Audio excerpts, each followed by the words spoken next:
The obstacle course at Naval Amphibious Base Coronado was designed to break men down and build them back stronger. Thick logs, sand pits, rope ladders, and towering beams tested not only strength, but also willpower. For Navy SEALs in training, this course was nothing new. It was routine, muscle memory drilled into bone. But for Commander Jack Reynolds, who oversaw countless runs, it was a reminder of where every SEAL began, in the dirt, clawing for survival. That humid Virginia night was heavy with tension. The training yard buzzed with energy as young recruits sprinted, shouted, constrained against fatigue. Floodlights cut white streaks into the darkness, illuminating sweat-slicked bodies and echoing commands. Jack, tall and broad-shouldered, stood with arms crossed, watching carefully as men pushed through exhaustion. He was known for his steel demeanor, his refusal to sugarcoat reality. War wasn't forgiving, neither was he. But even seasoned warriors couldn't predict what would happen next. It started with a groan. A wooden beam, soaked from recent rains, had weakened unnoticed. As a recruit scrambled across it, the structure shuddered.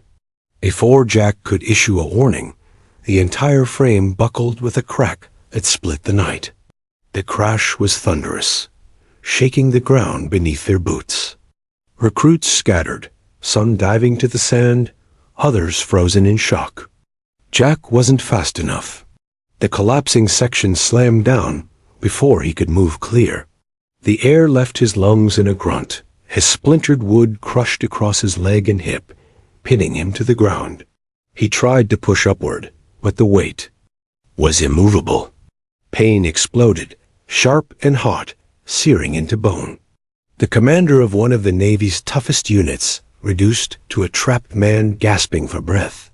"Commander down!" A recruit shouted, voice cracking with panic.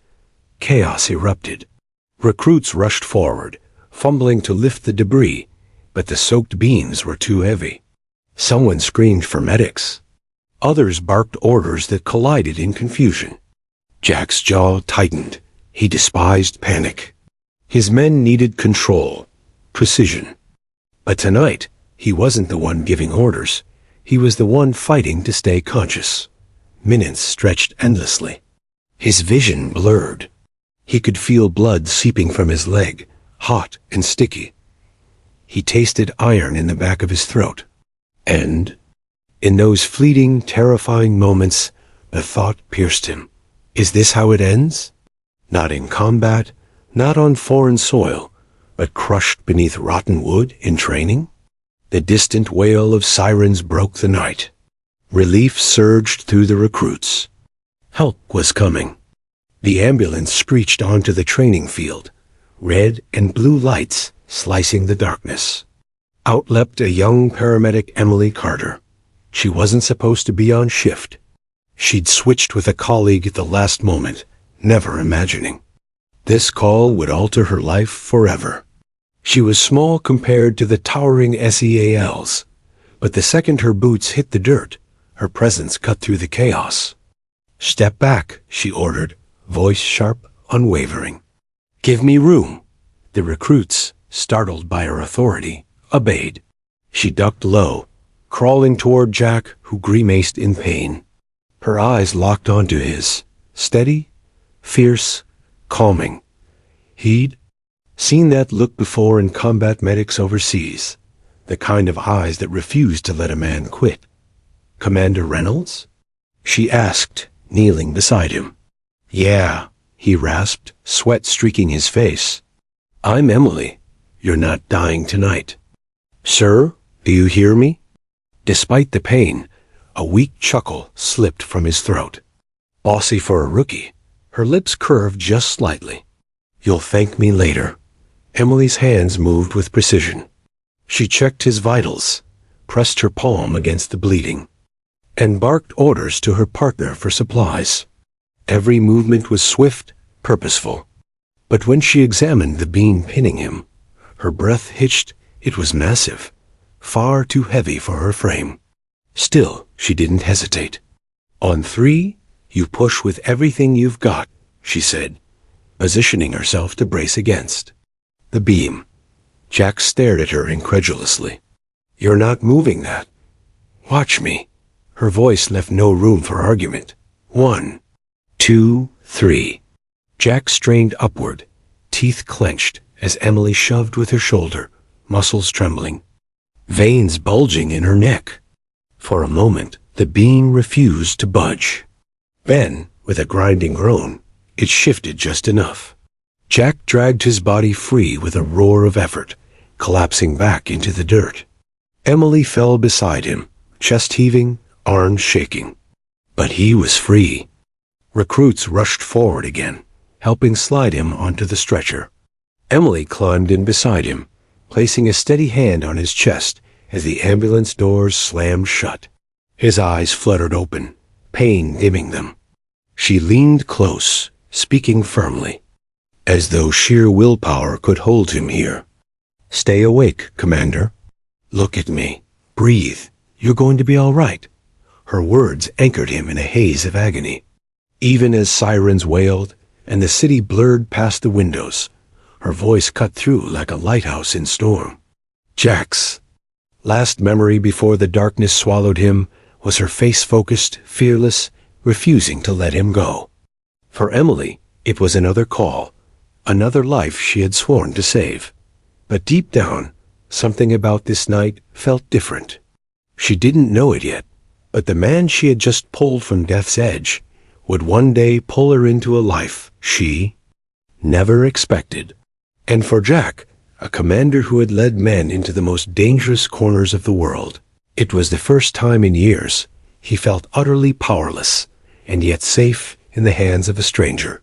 That night, in the flashing glow of ambulance lights, their story began. The hum of fluorescent lights buzzed overhead in the sterile hospital hallway. It was 3 a.m. when Commander Jack Reynolds finally regained fragments of consciousness. His throat burned, his chest ached, and his leg throbbed as if it had been set on fire. At first, he didn't remember what had happened, the weight, the beams, the chaos, but then a single voice echoed in his fogged memory. Stay with me. You're not done yet. Jack forced his eyes open. The room was dim, except for the steady green glow of a heart monitor. Tubes and wires stretched from his body. His training, his discipline, his instincts told him to assess, to orient himself. But all he could think about was that voice firm, steady, unyielding. And then he saw her. Emily Carter stood quietly at the foot of his bed, scribbling notes into a chart. She wore light blue scrubs, her hair tied back in a simple braid, no makeup on her tired face. But her eyes, the same eyes that had locked onto his in the dirt, were focused, determined, refusing to show fatigue even at this hour. Jack cleared his throat. You're still here? Emily glanced up, startled, then smiled faintly. Someone had to make sure you didn't try running out of here. A rough laugh rattled his chest. Trust me, not running anywhere soon. She walked closer, her steps brisk but soft. You scared those recruits half to death. They don't expect their commander to be the one pinned under an obstacle. Jack tilted his head slightly, studying her. And do you always talk to patients like that? Like what? She asked, brow furrowed. Like you're ordering them to live. Emily paused, her pen still in her hand. She met his gaze. Sometimes, when a person's on the edge, you don't ask. You tell. That's what brings them back. Jack let the silence stretch, his lips twitching into a faint smile. Well, I listened. Emily returned to her notes, fighting the warmth creeping up her neck. She didn't want to admit it out loud, but the connection she'd felt during the rescue was still lingering. She'd treated countless patient soldiers, civilians, accident victims. But never had she felt that electric pull, that sense of urgency not just to save a life, but to not lose him specifically. It unsettled her. Hours turned into days. Jack underwent surgery to repair the damage to his leg, Recovery was slow, but his spirit remained unbroken. Each time he awoke, Emily seemed to be there checking vitals, adjusting machines, quietly encouraging him. She wasn't his assigned nurse, yet somehow she found herself drifting into his room, drawn by something she couldn't quite name. "Don't you have other patients?" Jack teased one evening, wincing as he shifted in bed. Emily smirked. "Plenty. You're just the loudest one." "Loudest? You groan in your sleep, Commander. It's like listening to a bear wrestle a log." Despite the pain, Jack chuckled, the sound low and rough. For a man who had built walls of iron around himself after years of combat, he was surprised at how easily this woman breached them. He didn't even know her story, but her presence was oddly grounding, almost necessary. On Emily's last night of rotation, Jack's pain was worse than usual. He clenched his jaw, refusing to admit weakness, but she saw right through it. Sitting by his bed, she leaned in. "You don't have to fight alone, you know," she said softly. "Even commanders need someone in their corner." Jack met her eyes, the weight of her words hitting deeper than she could have imagined. For years, he'd carried the burden of leadership, of men lost in combat, of choices that haunted him. But here, in this quiet hospital room, a stranger reminded him he didn't always have to be invincible. The next morning, she was gone. Weeks later, after being discharged and beginning physical therapy, Jack asked about her. "The paramedic who saved me, Emily Carter. Where's she stationed now?" But the military system was large, tangled, and privacy laws made tracking her down nearly impossible. All he managed was sending a formal thank you letter through hospital administration. "You gave me back my life. I'll carry that debt forever." Commander Jack Reynolds. Emily received it a month later. She read it twice, tracing the firm strokes of his signature. A small smile tugged at her lips, but she placed it carefully in a drawer. She didn't write back.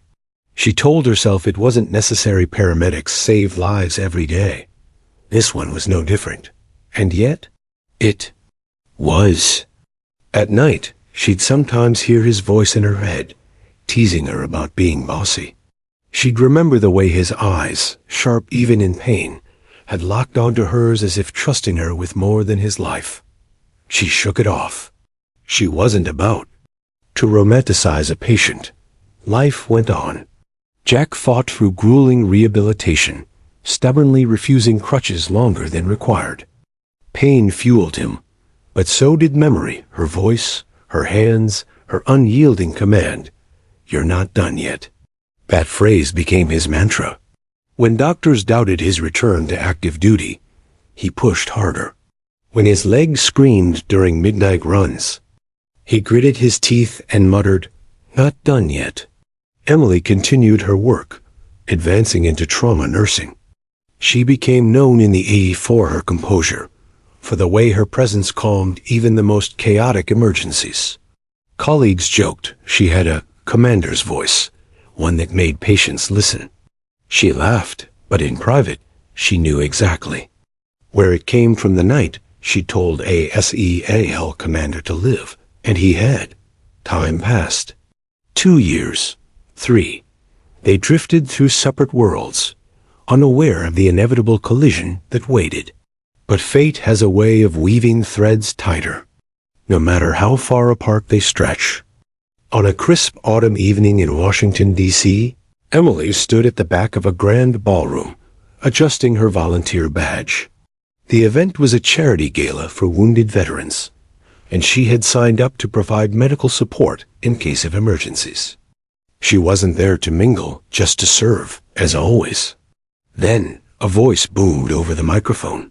A keynote speaker was being introduced, Commander Jack Reynolds, United States Navy SEALs. Emily froze. The name struck like lightning.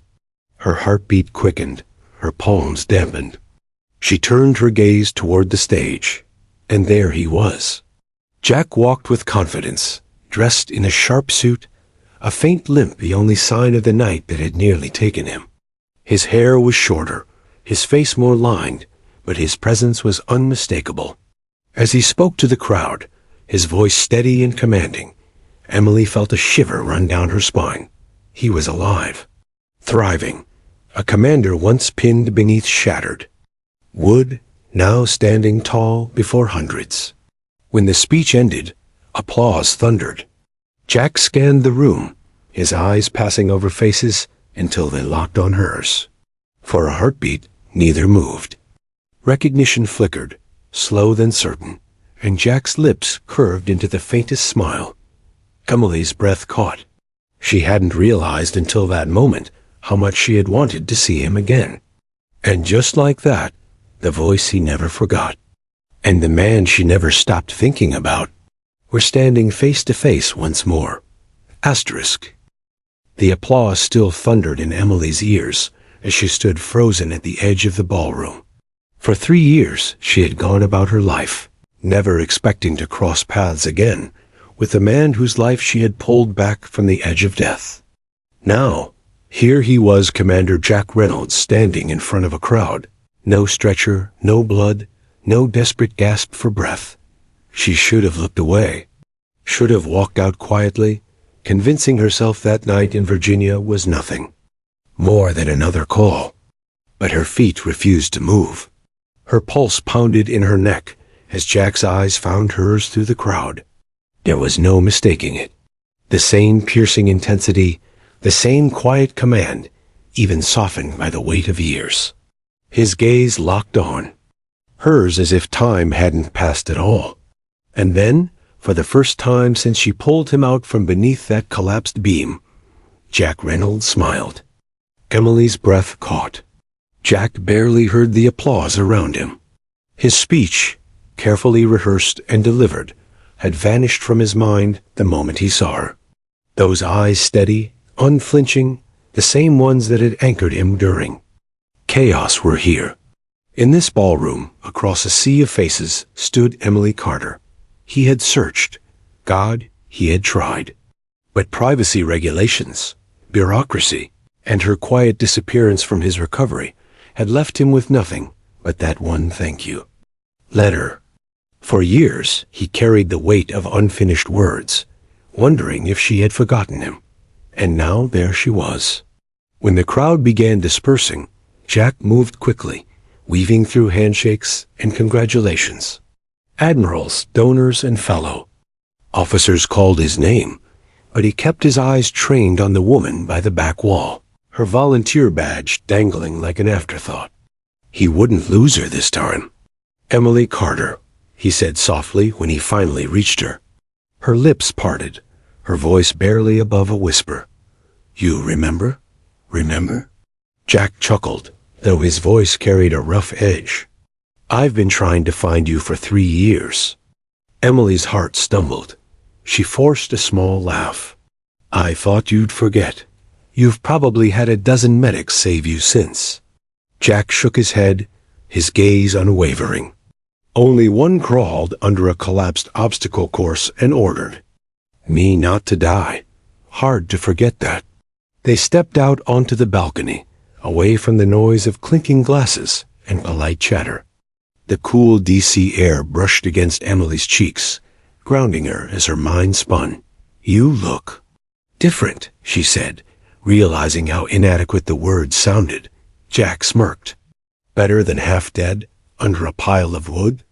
Emily let out a soft laugh, tension breaking. That's one way to put it. He studied her quietly, noting the lines of exhaustion beneath her eyes, the calm strength in her posture. You're still in medicine. Trauma nursing now, she confirmed. Long shifts, but I can't imagine doing anything else. Jack nodded. Makes sense. You were built for it. Silence stretched between them, not awkward, but charged, heavy with the weight of years lost and the sudden collision of paths. Finally, Jack spoke. I never got to thank you properly. Emily raised an eyebrow. You sent me a letter. That wasn't enough. His voice was low, steady, almost vulnerable. Emily, you changed everything. That night, when I thought I was done, you didn't let me quit. You gave me my life back. Not just my leg, not just my career, my will to keep fighting. Her chest tightened at his words. She had told herself countless times that she was just doing her job. But hearing it from him, hearing the weight, it shook something loose inside her. She swallowed. You don't owe me anything, Jack. I know, he said softly, but I owe you everything. The gala wound down around them, but neither noticed. They talked for nearly an hour, their conversation flowing as if they had known each other longer than a handful of nights in a hospital room. Jack told her about the struggle of rehabilitation, about doctors who doubted he'd return to the field, and how her words, "You're not done yet," became his mantra. Emily told him about the countless nights, about lives saved and lives lost, and how she sometimes still heard his laugh when she needed strength. When the final guests began leaving, Jack glanced toward the exit and back at her. Can I take you to dinner? Emily hesitated. Her instinct was to say no, to remind herself that this man lived in a world of danger and shadows, while she thrived in a world of order and healing. But something in his eyes stopped her. There was no arrogance, no expectation, just a quiet sincerity, the kind she rarely saw. She exhaled slowly. Dinner, she said. But I'm choosing the place. Jack's smile widened, relief flickering across his face. Deal. They met the next evening at a small restaurant tucked into a quiet corner of Georgetown. Number. Uniforms. No hospital scrubs, just two people stripped of titles. Emily arrived first, her nerves buzzing as she tapped her fingers on the table. She wasn't used to this. Not with him. When Jack walked in, she almost didn't recognize him out of uniform. Dark jeans, a crisp shirt, sleeves rolled to reveal forearms scarred but strong. He carried himself with the same confidence, but there was something gentler in the way he looked at her. You made it, he said, sliding into the seat across from her. You doubted me? I've learned never to doubt you, Jack replied. The evening unfolded easily. Conversation flowed from the absurdities of hospital life to the grueling discipline of SEAL training. They laughed more than either expected. Jack teased her about her coffee addiction. Emily mocked his military jargon. For a moment, they were just two ordinary people, forgetting the night that had bound them together. But under the laughter, something unspoken pulsed an awareness that this wasn't just dinner. This was the start of something neither had planned for. At the end of the night, Jack walked her to her car. The city lights glowed against the dark sky, the air crisp with autumn. They stood in silence, neither wanting to break the moment. Emily, Jack said finally, his voice softer than she'd ever heard it. I don't know where this goes. My life, it's complicated, dangerous, but I can't walk away from this, from you. Her heart hammered. Every rational part of her wanted to retreat, to protect herself from a world she knew came with risks she might not be ready for. But looking at him, at the man whose life she once fought to save, who now stood offering her a piece of his own, she couldn't say no. I don't know either, she admitted. But I don't want to walk away either. Jack's smile was small, almost shy, but his eyes burned with something deeper. For the first time since that night in the training yard, both of them felt the ground shift beneath their feet, not from collapsing beams, but from the weight of something far stronger, the beginning of a bond neither could deny. And though neither of them said it out loud, they both knew this was just the start. The weeks after the gala blurred into a rhythm neither Jack nor Emily could have anticipated. They met carefully at first coffees, late-night phone calls, long walks through the quiet streets of D.C. Each conversation was tentative yet charged. A dance between two people who had already shared something, life-altering but had never truly met outside of trauma and chaos. Jack, accustomed to absolute control, found himself navigating uncertainty. Emily, used to being the calm in every storm, felt her composure tested in ways she hadn't anticipated. The man she had once saved was no longer the frail, pinned figure under splintered wood. He was whole, commanding, and utterly magnetic. But beneath the polished exterior, she could sense the battles he carried, those memories of loss, missions, and survival that never truly faded. Their walks became confessions in whispers. One evening, as autumn leaves fell around them on a quiet Georgetown street, Jack broke the fragile tension. "I've never told anyone this," he said, his voice lower than usual, "but every day I was pinned under that beam. I kept thinking, if she's there, I have a chance." Emily froze, her pulse jumping. "You mean you were thinking of me?" Jack shrugged, attempting nonchalance, but failing miserably. "I'd be lying if I said otherwise. You were everything steady in the storm." Her cheeks warmed, and she swallowed hard, trying to mask the flutter in her chest. For years, she had brushed off the rescue as duty, yet here he was, recounting it with raw honesty, admitting how pivotal she had been to him. "You were so fearless," Jack continued. "I'd never met anyone like you. That night, you didn't hesitate. I wasn't just surviving, you made sure I lived. And somehow, that stayed with me." Emily looked down, embarrassed but moved. "I wasn't thinking about bravery. I was just doing my job. Anyone else would have done the same." Jack lifted her chin gently. "No one else would have crawled under a beam that could have crushed them. No one else would have told me to fight when my body screamed not to. You didn't just save me. You reminded me why I fight at all."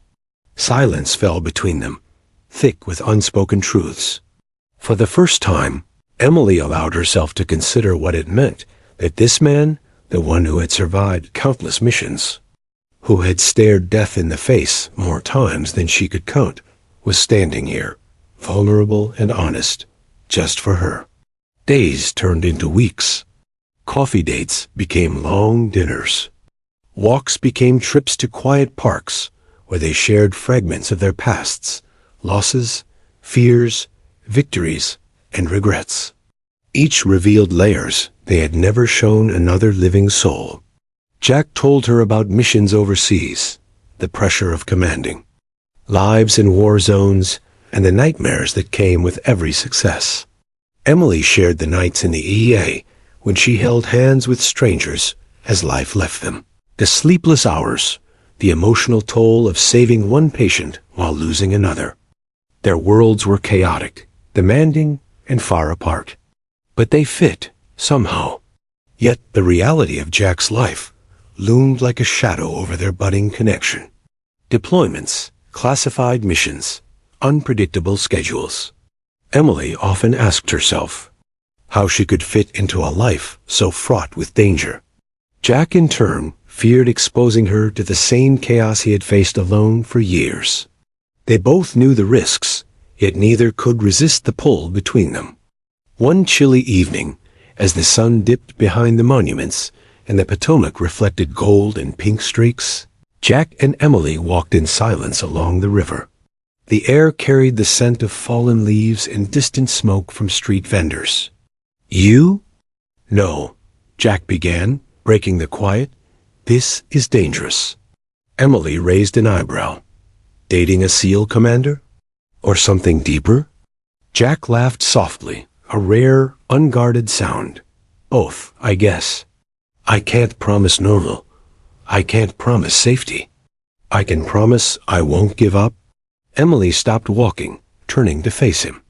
"Jack, you think I want normal? I see death. Every day, I work in chaos. You don't scare me, not even close." He studied her, amazed at her courage and honesty. "You're different from anyone I've ever met. Most people run from this life, from the uncertainty, from the fear. But you step in." Emily swallowed, heart racing. "And you saved my life too, in ways you don't even know." That night, I thought I was doing my job, but I never realized how much it would change me, how much you would matter. Jack stepped closer, reaching for her hand. I've wanted to tell you for weeks. I can't imagine life without you in it. Not just a part, not just a visit between missions. All of it. You. Her breath caught. In that instant, the river, the city, the world faded. There was only this. Two people who had faced death, despair, and chaos, finally acknowledging the bond that had been quietly forming since that night under the collapsed obstacle course. Then, what happens now? Emily whispered. Jack smiled, though it didn't mask the gravity in his eyes. We take it one day at a time. We fight for it, like we've fought for everything else, together. Weeks turned into months. Their relationship deepened despite the obstacles. Jack deployed briefly overseas, and Emily waited, often alone, sometimes pacing her apartment late at night, the memory of his hand in hers, the warmth of his voice, the steadfast look in his eyes. She wrote him letters she never sent, poured herself into hospital work, and trained herself to stay calm through the loneliness. When he returned, each reunion was electric, intense, emotional, the kind that left both exhausted and exhilarated. Friends and family noticed the change in them. Jack's commanding presence softened in Emily's presence, laughter more frequent, eyes warmer. Emily, always self-contained and focused, allowed herself vulnerability she had never admitted existed. They were each other's anchors, reminders that life could survive chaos, that hope could thrive even after near death. One snowy night, as Jack recovered from a minor injury sustained during training, they sat by a fireplace in her small apartment. Flames danced across their faces, casting shadows that flickered with memories. I never thought I'd meet someone like you, Jack admitted, staring into the fire. Someone who makes me feel normal, who makes me want more than just survival. Emily tilted her head. You make me feel alive. That night, I thought I was just doing my job. But now, I see how much we mattered to each other. Not just then, not just now, but forever, maybe. Jack reached for her hand, holding it gently but firmly. Forever, he echoed. That's the only thing I can promise you. That's the only thing I want to promise you. In that moment, they knew. The connection forged in the crucible of chaos was real, unbreakable. The SEAL commander and the paramedic, bound by fate, circumstance, and courage, were stepping into something neither expected, love, fierce and consuming, born from survival, but sustained by choice. And though the world outside remained unpredictable missions, emergencies, the constant threat of danger, they faced it together, because they had already survived the worst, and now, together, they could survive anything. The hum of the airport was deafening, but Emily barely noticed. She clutched her coat tighter around her as Jack strode beside her, dress blues pressed sharply, medals catching the overhead lights. The announcement of his deployment echoed over the loudspeakers, but their private bubble remained untouched. Neither spoke for a moment, each lost in their own thoughts. Are you sure about this? Emily finally whispered, her voice betraying the tremor she tried to hide. Jack glanced at her, his expression soft but unwavering. About loving you? Never. About leaving for the next 6 months? It's part of my life. You knew that when you agreed to this. Emily exhaled slowly, forcing a smile. I just hate it. Being here, not knowing if something will happen to you. Jack cupped her face in his hands. Hey, look at me. You've survived trauma, emergencies, chaos. You've saved lives countless times. And you, my rock, the one who reminded me why I fight. You're stronger than you realize. Nothing will change that. Her hands slid over his, trying to memorize the warmth, the steadiness, the reassurance she would cling to during the coming months. Promise me you'll come back. I promise, he said simply, though both knew war offered no guarantees. The next 6 months tested everything they had built. Jack was deployed to a remote, volatile location overseas. Missions came with long stretches of silence, sometimes days, sometimes weeks without word. Emily threw herself into her work at the trauma center, running into car accidents, overdoses, and gunshot victims. The chaos of the ER became both her sanctuary and her torment. She focused on saving lives, yet every beep of a monitor reminded her that Jack was out there, facing dangers she couldn't see. Their communication was sparse.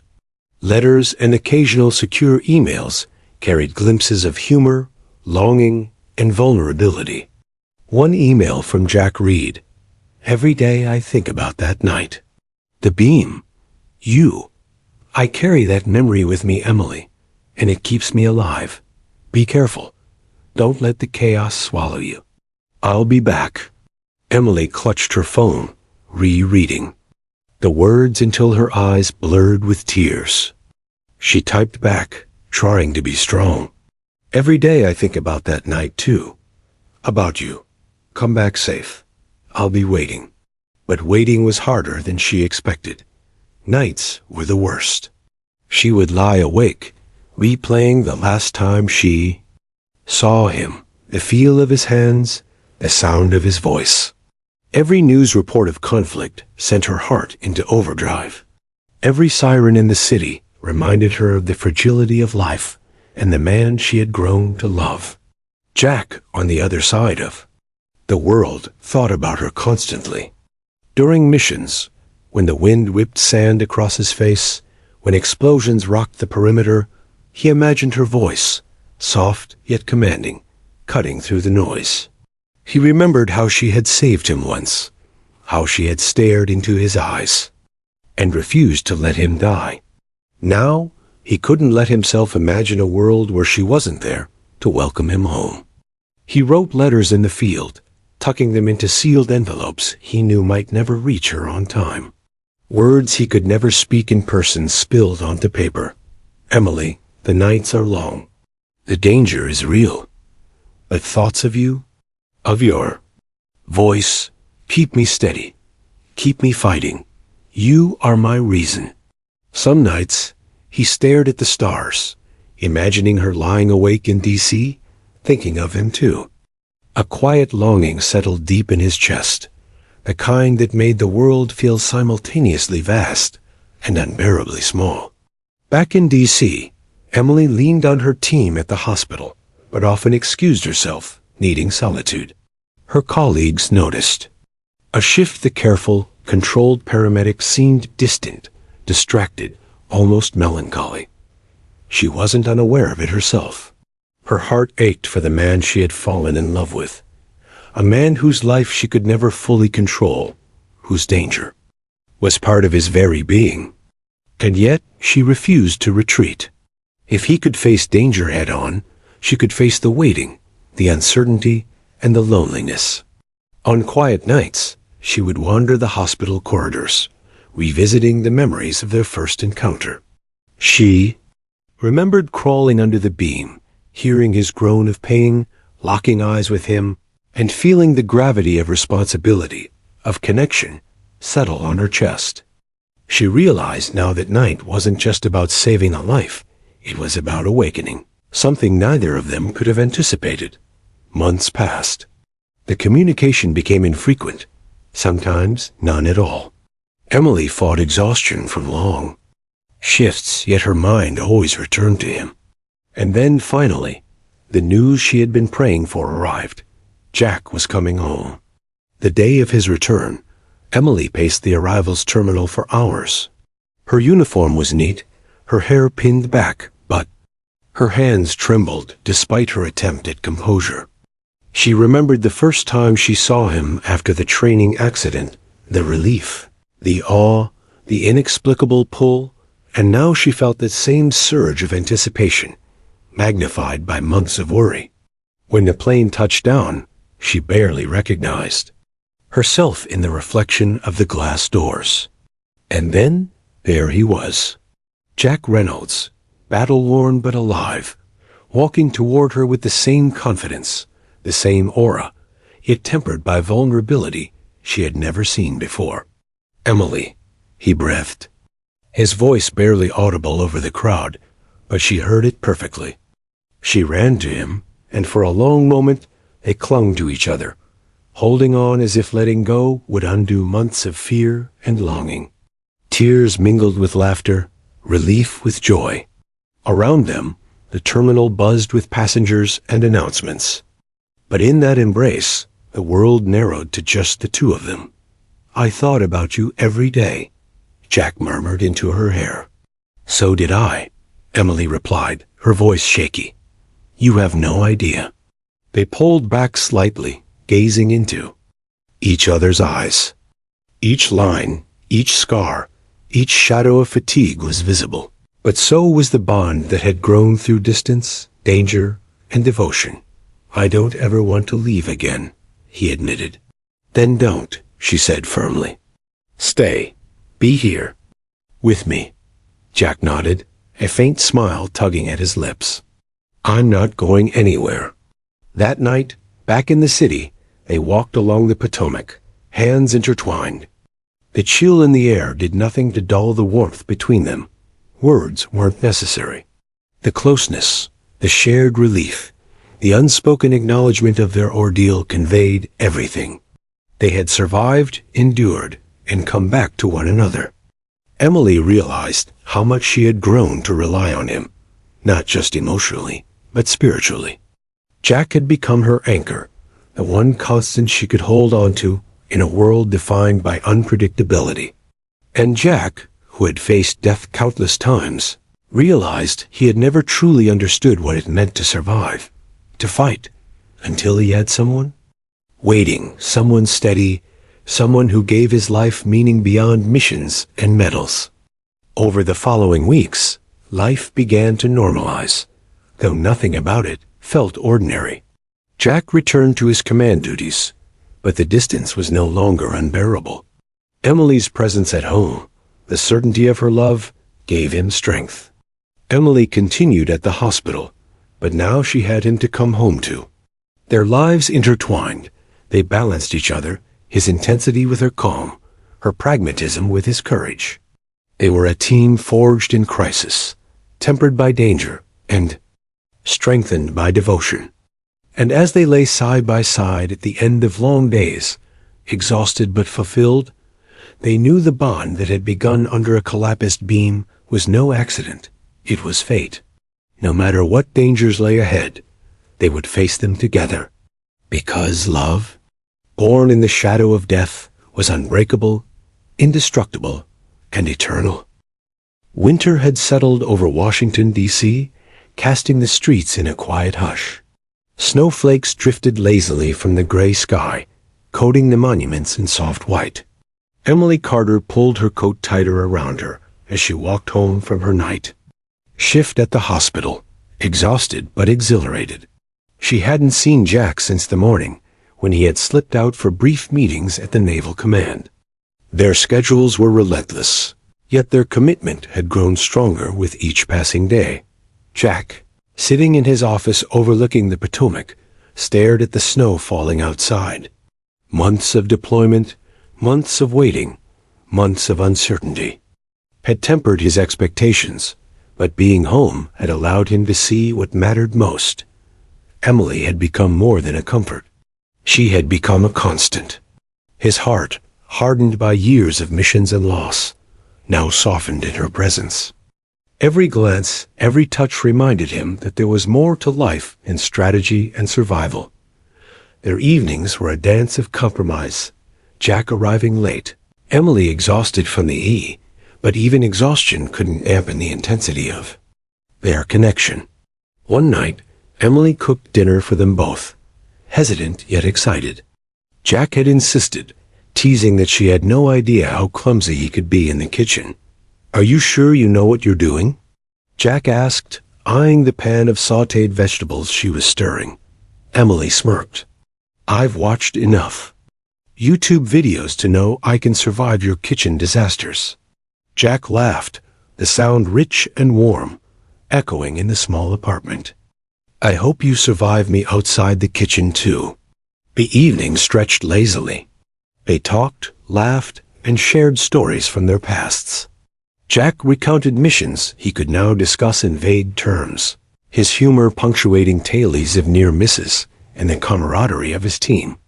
Emily shared her experiences with patience, the heartbreak of lives lost despite her efforts, and the quiet triumphs of those who survived because of her care. In these moments, they were no longer a commander and a paramedic, no longer a man saved by courage and a woman haunted by duty. They were two people learning to exist fully in the same space, weaving the threads of their lives together. Yet love, they both knew, was never simple. Jack's deployments continued, and every absence tested their bond. Emily's worry became a constant undercurrent, manifesting in restless nights and nervous phone checks. Jack, despite being trained to compartmentalize, felt the strain as well. He wanted to shield her from the dangers of his world, yet he could not. The tension between the desire to protect and the inevitability of risk weighed heavily on both. One particularly difficult evening, a phone call from Jack's command shook Emily to her core. A mission had gone wrong. Details were sparse, but the words hostile engagement and unaccounted personnel were enough to send her heart into her throat. She paced her apartment, hands trembling, whispering prayers under her breath. The minutes crawled like hours. When Jack finally called, voice rough from the field, she pressed the phone to her chest, as if feeling him through it could ease her fear. "I'm okay," he said simply, yet firmly. "Everything is under control. I thought of you the whole time." Emily exhaled, tears streaming down her cheeks. "Don't ever scare me like that again." Jack chuckled, though the sound was tinged with tension. "You think you can scare me with tears? I'm the one dodging bullets." Her laughter, mixed with sobs, a release of months of fear. "I can't help it. I love you too much." Jack's voice softened. "I love you too. That's the part that keeps me alive." Despite the challenges, the distance forced them to communicate with a new depth of honesty. Letters were exchanged when possible, each one containing confessions, fears, dreams, and hopes. Jack's handwriting, bold and precise, carried the weight of a man accustomed to commands, but now learning to express vulnerability. Emily's letters, measured yet emotional, mirrored her internal battle of staying strong while letting herself care. Emily, one letter read, "Every mission reminds me why I fight. Not for medals, not for duty, but for you. You are my reason, my anchor, my home. Come find me when this is over." Jack. Emily held the letter close for days, reading and rereading, her heart swelling with emotion. She understood now that their bond had become something larger than either of them. A lifeline, a promise, a shared purpose. Finally, months later, Jack returned from a prolonged deployment. This time, the reunion was different. They met not at an airport, not in the chaos of arrivals, but at her apartment, quietly, privately. Snow fell outside, covering the city in white. Emily opened the door to find Jack standing there, exhausted yet smiling, eyes glistening with relief and longing. Without a word, she threw herself into his arms. They clung, trembling, finally able to release the tension of months apart. Jack whispered promises into her ear, and she felt the truth of them deep in her bones. "Emily," he murmured, pulling back slightly to look at her face. "I never want to leave you again." "I can't." She cupped his face. "Then don't. You don't have to. We'll figure it out together." In that embrace, the trials, the fear, and the distance melted away. What remained was a bond tempered by adversity and strengthened by love, a love neither could deny. The days that followed, were filled with moments that solidified their connection. Jack attended hospital fundraisers, shadowing Emily during brief shifts to understand her world better. Emily accompanied him to base ceremonies, watching with awe as he interacted with his men, seeing firsthand the respect and loyalty he inspired. Each experienced the other's universe, and with every shared glance, every quiet conversation, they built trust, understanding, and intimacy. One evening, after a long day at the A, Emily found herself sitting by the fireplace with Jack, exhausted, but content. Silence enveloped them, comfortable and warm. "I can't imagine my life without you," Jack said softly, breaking the quiet. Emily leaned against him, resting her head on his shoulder. "I don't want to imagine that either."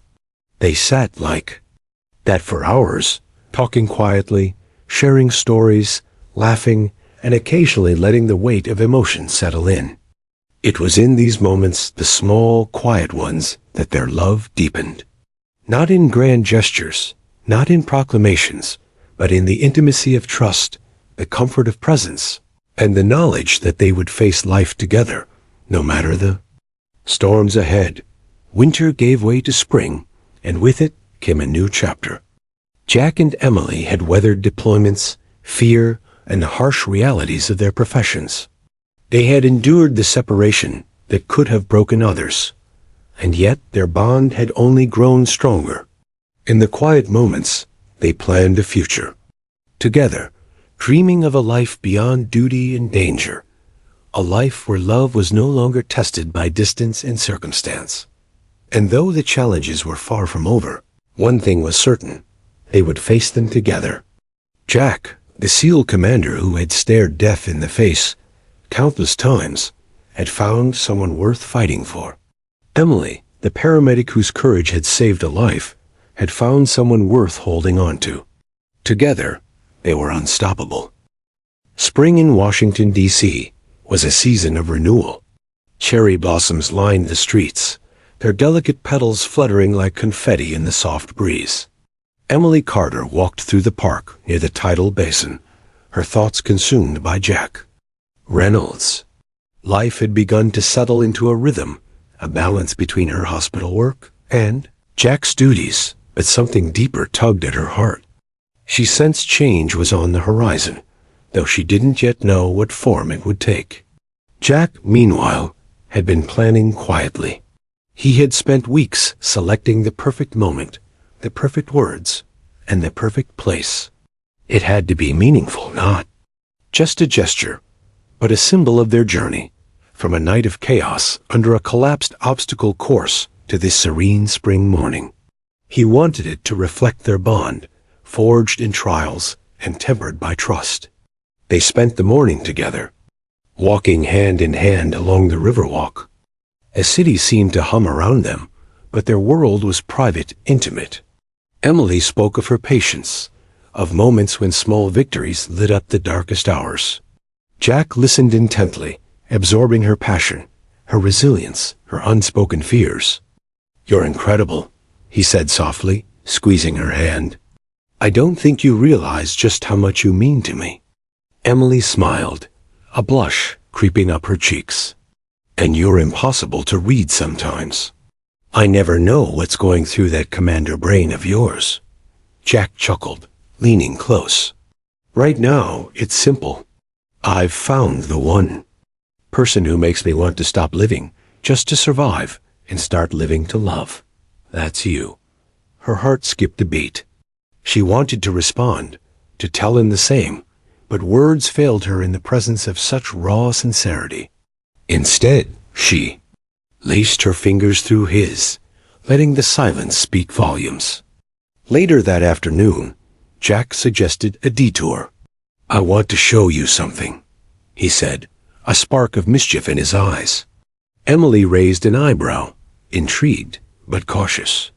He led her through winding streets to a small, secluded park on the edge of the city, a place neither had been before. The trees arched gracefully overhead, their branches forming a natural cathedral. Sunlight filtered through the leaves, scattering golden patterns on the ground. At the center of the park was a small wooden bench, adorned with a single bouquet of white and pink flowers, cherry blossoms, from the very trees surrounding them. Emily's eyes widened. "Jack, this is beautiful.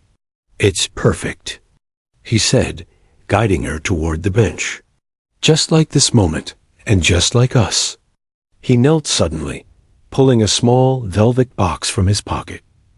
Emily gasped, her hands flying to her mouth. Her knees weakened, and she stumbled slightly, catching herself on the edge of the bench. "Emily Carter," Jack began, his voice steady, despite the racing of his own heart. "From the moment I was pinned under that obstacle course, you've been my anchor, my reason to keep fighting, my home. You gave me my life once, and now I want to give you all of mine." Emily's eyes glistened with tears. Her chest tightened with emotion. She had never anticipated feeling so completely. Jack opened the box, revealing a simple yet exquisite ring, a single diamond that caught the sunlight in a brilliant shimmer. "I can't imagine a future without you," he continued. "Will you marry me?" The world seemed to stop. Cherry blossoms drifted lazily around them, petals settling on Emily's shoulders like nature's own blessing.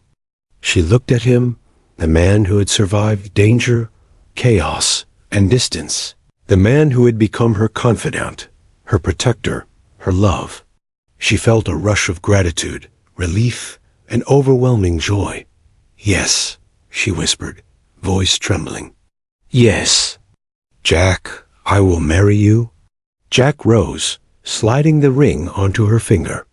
They embraced, laughter mixing with tears, a perfect harmony of love and relief. Emily pressed her forehead against his chest, feeling the steady beat of his heart, the anchor she had longed for during months apart. This is real," she murmured. "I can't believe it." Jack held her close, resting his chin atop her head. "It's always been real, Emily. From the first moment I saw you under that beam, I knew. I just didn't know how long it would take us to get here." They spent the rest of the afternoon wandering through the park, hand in hand, savoring the intimacy of their shared triumph. The city hummed around them, but they were cocooned in a bubble of joy, the kind that only comes from surviving hardship and discovering love in its purest form. The following weeks were a whirlwind of preparations. Emily and Jack navigated the complexities of planning a wedding amidst their demanding careers. Jack's military responsibilities required coordination and compromise, while Emily's hospital shifts demanded careful scheduling. Friends and family rallied to help, eager to witness the culmination of a story that had begun with fear, chaos, and survival. Despite the challenges, their commitment to one another never wavered. Every decision venue, invitations, flowers, vows, became a testament to their shared journey. Emily insisted on personal touches, remembering the night that had brought them together, while Jack incorporated symbols of strength and perseverance, honoring the life they had fought to build. One evening, as they sat together reviewing floral arrangements, Emily looked at Jack with a softness he had rarely seen. "You know," she said, tracing her finger along the paper, "I never thought a chance encounter could lead to this. It feels magical." Jack smiled, taking her hand. "It's more than magic. It's fate, perseverance, and courage. You taught me to fight for what matters, Emily, and this us matters more than anything." Her eyes filled with tears once again, but this time with happiness, anticipation, and a sense of completion she had never known. The final week before the wedding was a mix of anticipation and nerves. Friends and family arrived from across the country, and the couple navigated final details with excitement and grace. Every conversation, every shared laugh, every quiet glance confirmed the depth of their bond. Emily often found herself reflecting on the long road that had brought them. Here from the hospital bed to the snowy streets of D.C., through deployments, danger, and months of waiting. Jack, for his part, felt a peace he had never known. He had spent years commanding men into combat, facing life and death with a stoicism that left little room for vulnerability. But with Emily, he discovered a new kind of courage, the courage to love without restraint, to trust without hesitation, to embrace joy fully, and to allow himself to be seen completely. The night before the wedding, they sat together quietly on the balcony of their apartment. The city lights twinkled below, distant and bright. Jack held Emily's hands in his, their fingers intertwined. "Tomorrow," he whispered, "we make it official forever." Emily leaned her head against his shoulder. "I've been waiting my whole life for this. For you." Jack kissed the top of her head, his lips lingering. "And I, mine. It's been a long journey, Emily, but worth every step. You are my life, my heart, my everything." In the quiet of that moment, they knew whatever the future held, whatever challenges awaited them, they had already survived the greatest tests: fear, distance, and the trials of life and death. And now, together, they would face the future with courage, love, and unshakable devotion. The promise of tomorrow, of their wedding day, shimmered on the horizon, a beacon of hope, joy, and the culmination of a story that had begun with a single act of courage in the shadows of fear. The morning of the wedding dawned crisp and clear, the first light spilling over the city with a quiet brilliance that seemed to echo the excitement and anticipation in Emily Carter's heart. She awoke early, unable to sleep, her mind racing with memories of the journey that had brought her here, the night she had crawled beneath the obstacle course, the months of worry and longing during Jack's deployments, and the countless quiet moments that had transformed their bond into something unbreakable. Her bridesmaids moved around the apartment, helping her into the wedding dress she had chosen weeks before, a gown both elegant and understated, delicate lace tracing the contours of her figure. Emily caught her reflection in the mirror, her breath catching at the sight of herself. She was radiant, not just in fabric and finery, but in a glow of anticipation and joy. "Are you ready?" one of her friends asked softly, sensing the mixture of nerves and excitement radiating from her. Emily took a deep breath. "More than I've ever been." Outside, the city was alive with the soft hum of spring. Cherry blossoms framed the entrance to the chapel, petals drifting gently in the breeze, as if nature itself were celebrating the day. Guests began arriving: family, friends, colleagues from the hospital, and Jack's fellow SEALs, all bearing witness to a love story that had started in chaos, but flourished in trust, devotion, and courage. Jack Reynolds adjusted his tie in the chapel's preparation room, surrounded by his groomsmen. The uniform was pristine, medals catching the soft sunlight streaming through the stained glass. But beneath the professional exterior, his hands trembled slightly, not with fear, but with anticipation. He thought of the first time he saw Emily after he had been pinned under that beam, of the hospital room where she had refused to let him give up. He remembered every letter, every whispered promise, every reunion that had tested their resolve. Now, standing on the threshold of forever, he felt the culmination of all those moments, the victories, the fears, the perseverance settling into a calm certainty. His best man clapped him on the shoulder. "You ready, Commander?" Jack smirked, though it did little to mask the emotion behind his eyes. "Ready as I'll ever be." He glanced toward the entrance, imagining Emily walking down the aisle, and his heart stuttered in a way he hadn't felt since the field. He was about to commit, not just to a marriage, but to a lifetime of love, trust, and shared courage. The ceremony began. Soft music filled the air, mingling with the scent of fresh flowers. Emily entered the chapel, accompanied by her father, each step measured, graceful, yet charged with emotion. Jack's eyes never left hers, his breath catching each time she moved closer. She looked radiant, strong, poised, yet vulnerable in the way only someone who had survived life's harshest tests could be. As she reached the altar, the world seemed to shrink to just the two of them. All the years of fear, distance, and uncertainty fell away. All that remained was love. The officiant's words wove through the air, binding them in promise. Vows were exchanged, carefully chosen, yet raw with emotion. Jack's voice broke slightly as he spoke. "Emily, you saved my life once, not just in body, but in spirit. You taught me that love is worth fighting for, that trust is a strength, and that courage can take many forms. Today, I promise to love you fiercely, to stand by you always, to cherish every moment we are given. You are my anchor, my home, my everything." Tears glistened in Emily's eyes as she replied, "Jack, from the first moment I saw you pinned beneath that beam, I felt a connection I could not ignore. I have loved you through fear, through distance, through every challenge. I promise to stand by you, to trust you, to love you unconditionally, through every storm and every calm. You are my courage, my joy, my heart." The exchange of rings followed. Jack slid the band onto Emily's finger, a symbol of endurance, devotion, and the life they had fought to build together. Emily did the same for him, her hand steady despite the tears that streaked her cheeks.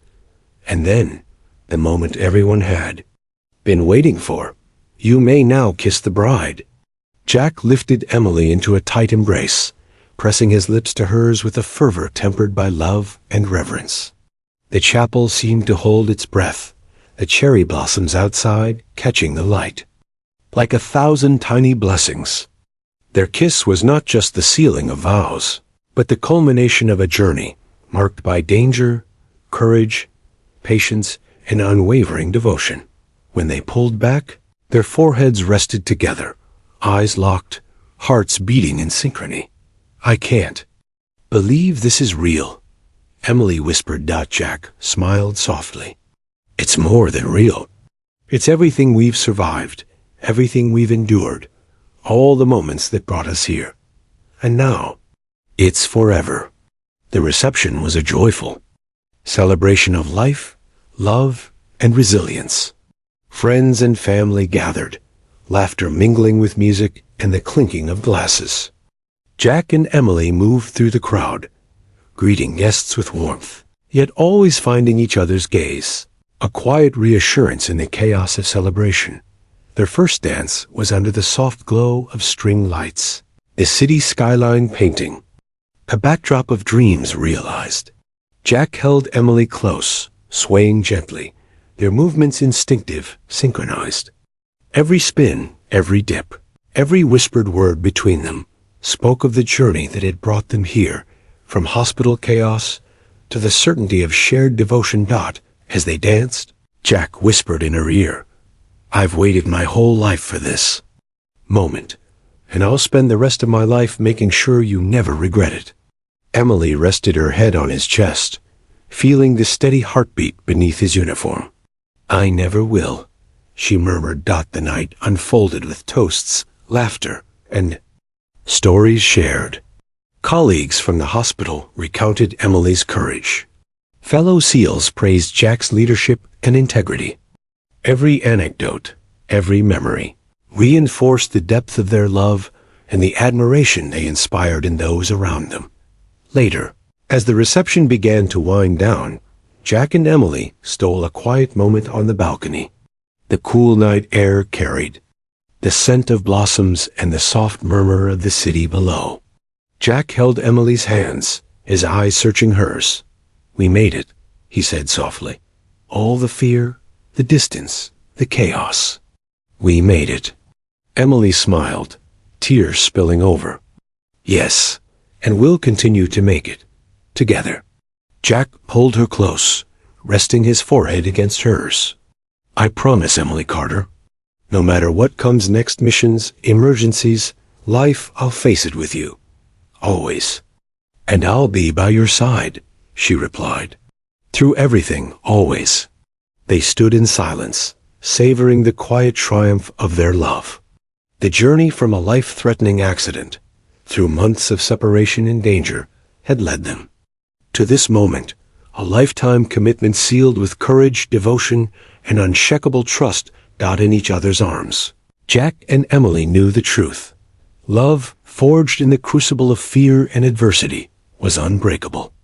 Their story, born from a night of life and death, had blossomed into a promise of forever. And under the soft glow of the city lights, surrounded by friends, family, and the whispers of a journey well fought, they stepped forward together, unshakable, and ready for the life they would build as husband and wife.